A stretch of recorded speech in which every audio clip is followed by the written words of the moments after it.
बहुत ही उम्दा और कारआमद अंदाज में बहुत अच्छी बातें कैसर भाई ने हमारे सामने रखी हैं। मैं इस मजमे में देख रहा हूँ उर्दू के बेहतरीन शोरा हैं, अफसाना निगार हैं। सिराज शोलापुरी तशरीफ़ रखते हैं, नूर शादानी बस्तवी साहब यहाँ से दिखाई पड़ रहे हैं, और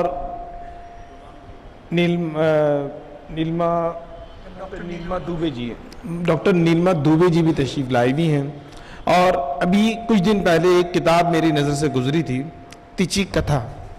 मनीषा पटवर्धन उसकी तख्लीकार हैं, मुअल्लिफ़ हैं। मराठी से उन्होंने के कहानियों के तर्जुमे किए हैं, मंजर आम पे उर्दू में आ चुकी है। मैं पहले डॉक्टर लक्ष्मण साहब स्वरूप साहब से मैं गुजारिश करूंगा नीलमा दुबे जी का स्वागत करें, फूल पेश करें।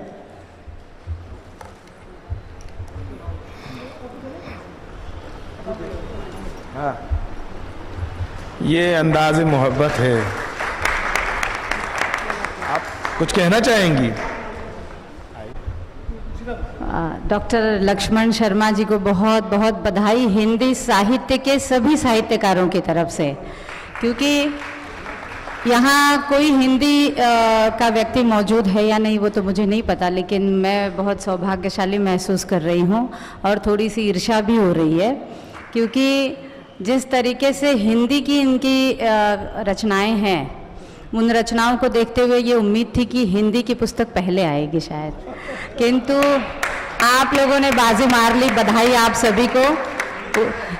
उर्दू साहित्य ज़रूर उसकी लिपि हिंदी में है, लेकिन उसके अधिकतर शब्द उर्दू में हैं जो मुझे समझ में नहीं आते। और मैं बहुत सहज तरीके से अगर बताऊं तो मैं मराठी अच्छी बोल लेती हूँ, लिख लेती हूँ, समझ लेती हूँ, साहित्य से परिचित हूँ। मैं गुजराती बहुत अच्छी लिख लेती हूँ, पढ़ लेती हूँ, इंग्लिश भी पढ़ लेती हूँ। उर्दू के करीब में बहुत रही, माननीय श्री सागर जी के सानिध्य में बहुत समय गुजरा है, लेकिन अभी तक मैंने उर्दू में सिर्फ ला इलाहा इल्लल्लाह या रसूल अल्लाह इतना ही सीखा है। और उससे ज़्यादा आगे बढ़ी हूँ तो एक, आप लोग बुरा नहीं मानिएगा, सभी को मैं प्रणाम अलैकुम कहती हूँ, क्योंकि मैं दोनों को जोड़ देती हूँ। तो फिर से प्रणाम अलैकुम कहते हुए लक्ष्मण जी को मैं बहुत बहुत बधाई देती हूँ। धन्यवाद। मुशीर अंसारी साहब कमाल मांजरेकर साहब को शॉल और फूल पेश करेंगे।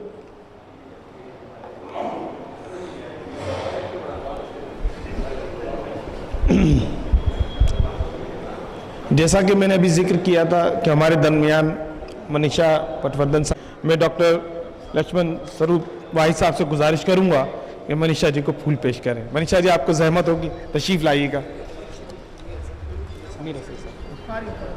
आइए आइए, ऊपर आइए, इस्तकबाल कीजिएगा। अभी कुछ दिनों पहले इनकी किताब उर्दू में अफसानों पर आई है, जिसके कई तर्जुमे हैं। तिची कथा के नाम से किताबदार पर दस्तयाब है।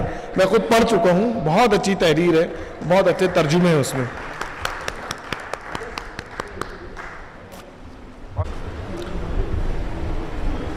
उर्दू तहजीब, तमद्दुन, तख्लीक के एतबार से एक हमारे दरमियान एक शख्सियत और मौजूद हैं, मुशीर अंसारी साहब। उन्हें फूल पेश करेंगे और शॉल पेश करेंगे। मीर हसन साहब, मीर साहब जानी मानी शख्सियत हैं, बहुत मोहब्बत वाले इंसान हैं, मुशीर अंसारी साहब और मीर साहब।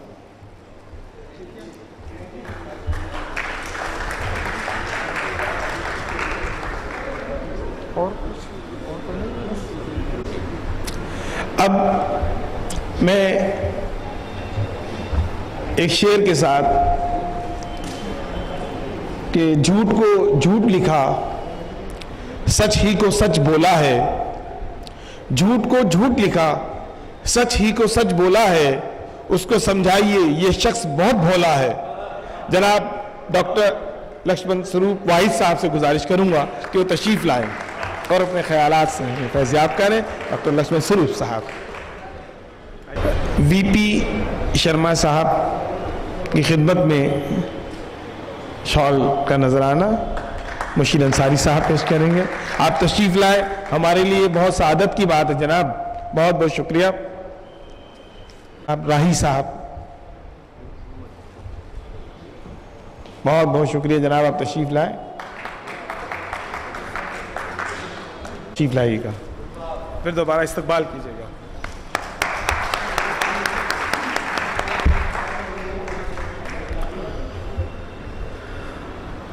अभी तक का सबसे मुश्किल इम्तिहान, जिसका सिलेबस भी नहीं मालूम, लेकिन रिजल्ट ज़रूर आएगा।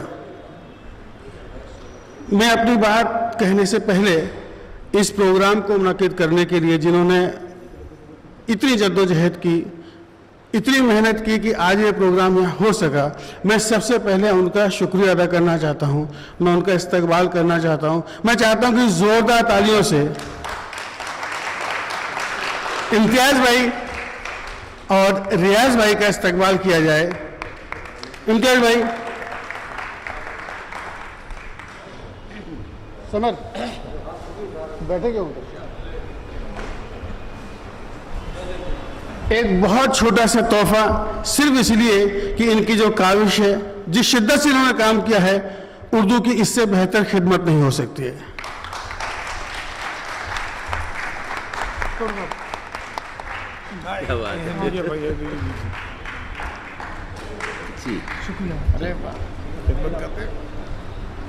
और किसी भी कप्तान के लिए उसका डेप्यूटी होना बहुत ज़रूरी है। अब मैं ये नहीं कह सकता कि कौन किसका डेप्यूटी है, लेकिन है तो सही, दोनों ने जी जान लगाकर मेहनत की है, कोशिश की है। मैं चाहता हूं कि अयाज मुंसिफ साहब यहाँ पर आए, रियाज मुंसिफ साहब यहाँ पर आए और अपना तोहफा कबूल करें। रियाज भाई सब सर तोहफतन मुबारकतन, जज़ाकल्लाह।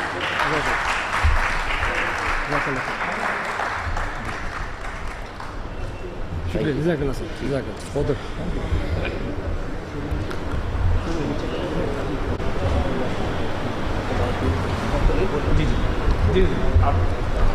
आप तमाम मुअज़्ज़िज़ मेहमानान का मैं डॉक्टर लक्ष्मण शर्मा वाहिद अपनी तरफ से और उर्दू आंगन के तमाम मेंबरान की तरफ से इस्तकबाल करता हूँ।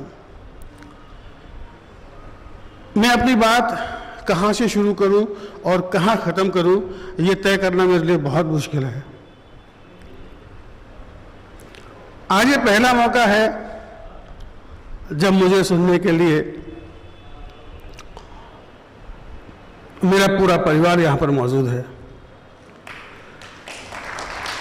मेरी पत्नी रेणु शर्मा, जो मेरे लिए एक बहुत बड़ा संबल है, वो यहाँ पर मौजूद हैं। मैं चाहता हूँ कि ज़ोरदार तालियों से एक बार उनका भी स्वागत किया जाए।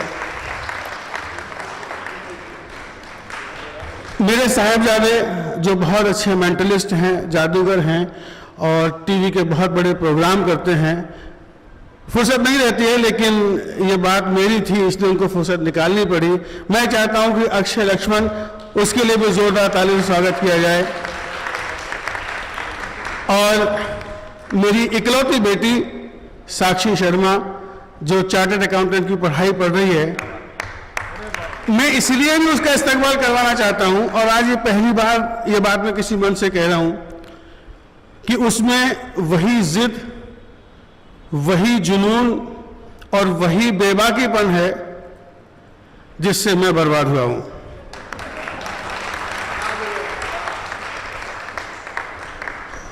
मैं उम्मीद ये करता हूं कि कम से कम इसमें से जितने भी नेगेटिव चीज़ हैं उनको सबको छोड़ के और जो अच्छी अच्छी चीज़ें हैं वो ले और अल्लाह उसको तरक्की अता फरमाए।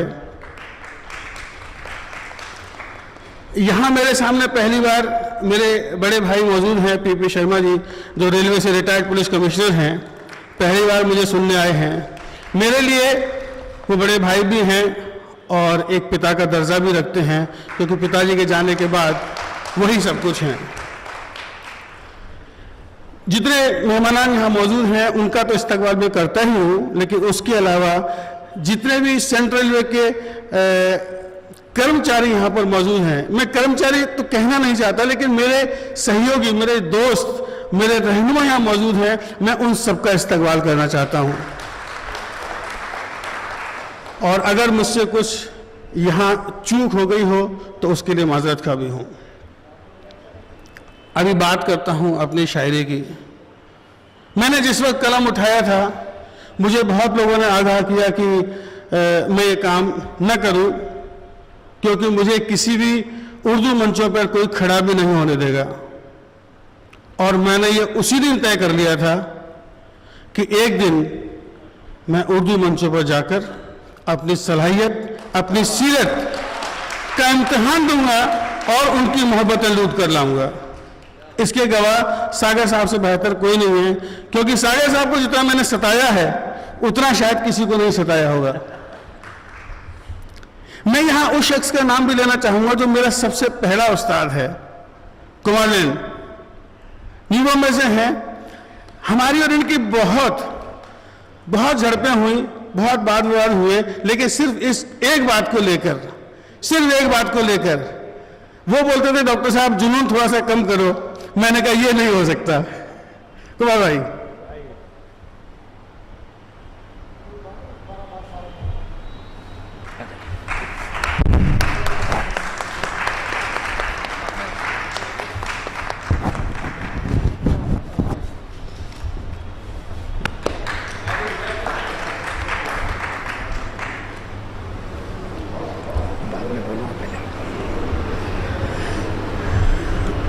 यहाँ जितने भी बैठे हैं, आज ये बात तय मान लें कि इस बर्रे सगीर का सबसे छोटा शायर, सबसे छोटा अदीब डॉक्टर लक्ष्मण शर्मा वाहिद है, जिसने पहले पायदान पर कदम रखा है। आपने मेरी आवाज़ पे लब्बैक कहा, इसके लिए मैं आप सबका शुक्रगुजार हूँ। और जहाँ तक शायरी का सवाल है, मुझे नहीं मालूम कि मुझे शायरी करना आता भी है नहीं आता है। मैं बस कलम उठा के निकल पड़ा, कहाँ तक पहुँचूंगा मुझे वो भी नहीं मालूम। लेकिन जैसा सागर साहब ने जिस वक्त मुझे वाहिद का तखल्लुस दिया था, सागर साहब ने एक बात कही थी, डॉक्टर साहब इसकी हिफाजत करनी होगी, इसको महफूज रखना होगा। मैंने कहा सर मैं बिल्कुल करूँगा। मैंने सागर साहब की बहुत डांट भी खाई है, कई किस्से हैं लेकिन बताऊंगा तो बहुत वक्त हो जाएगा। मैं अपनी बात यूं शुरू करना चाहता हूं कि उर्दू से मेरी मोहब्बत भी है और उस परवरदिगार से अकीदत भी। मैं आज जहां तक पहुंचा हूं, जो भी हूं, वो सिर्फ और सिर्फ आप लोगों की दुआओं की बदौलत हूं। मैंने इस लब्बैक में कुछ 5 या 7 नातिया कलाम कहे हैं, एक नज्म कही है और गज़लें कही हैं। मैं थोड़ा सा आपको सुनाऊंगा और फिर अपनी जगह लेता हूं कि मुस्तफा भाई, नामे नबी लिखा तो वो खुशबू बिखर गई, नामे नबी लिखा तो वो खुशबू बिखर गई, दिलो दिमाग पे मेरी बयास पे जैसे जन्नत उतर गई। नामे नबी लिखा तो वो खुशबू बिखर गई, मेरी बयास पे जैसे जन्नत उतर गई, और दर दर भटकता रहा मैं जिसकी तलाश में, बस एक इसी नाम से किस्मत संवर गई। और मेरा जो शेरी सफर है, अगर मैं उसको बयां करूं तो वो यूं कह सकता हूं कि जब अपने आप से खुद को मिलाना पड़ता है, जब अपने आप से खुद को मिलाना पड़ता है, गमों की धूप में अक्सर नहाना पड़ता है। जब अपने आप से खुद को मिलाना पड़ता है, गमों की धूप में अक्सर नहाना पड़ता है। ये और बात की खुशियां नहीं नसीब में, मगर किसी के लिए मुस्कुराना पड़ता है। कौन जाने कि मेरे दिल में है छाले कितने, कौन जाने कि मेरे दिल में है छाले कितने, पी गया हंसते हुए जहर के प्याले कितने, और मेरी खुददार तबीयत ने गंवारा न किया, थे मेरे सामने सोने के निवाले कितने, थे मेरे सामने सोने के निवाले कितने। और शेर देखिए कि दर्दो गम, रंजो अलम, आहु फुगा और आंसू, दर्दो गम, रंजो अलम, आहु फुगा और आंसू, हैं मुसीबत में मेरे चाहने वाले कितने। वक्त ने हर लम्हा दे करके तरक्की के फरेब, वक्त ने हर लम्हा दे करके तरक्की के फरेब, उजले तन वालों के मन कर दिए काले कितने। और ढूंढने उनको मैं निकला तो कहूं क्या वाहिद, ढूंढने उनको मैं निकला तो कहूं क्या वाहिद, फूट कर रोए मेरे पांव के छाले कितने, कौन जाने कि मेरे दिल में है छाले कितने, पी गए हंसते हुए जहर के प्याले कितने। दोस्तों, ये लब्बैक आपके हवाले है। इसमें बहुत सी गलतियां हो सकती हैं, बहुत सी खामियां हो सकती हैं। मैं इब्तिदाई सुखन हूं, आप जो भी निशानदेही करेंगे मैं उस पर काम करने की कोशिश करूंगा और सीखने की कोशिश करूंगा, और इंशाअल्लाह अगली बार जब आएगी तो उसमें खामियां आपको नहीं मिलेंगी। मैं अपनी आवाज़ को विराम देता हूं। आप आए, मैं आपका शुक्रिया करता हूं। बहुत बहुत शुक्रिया।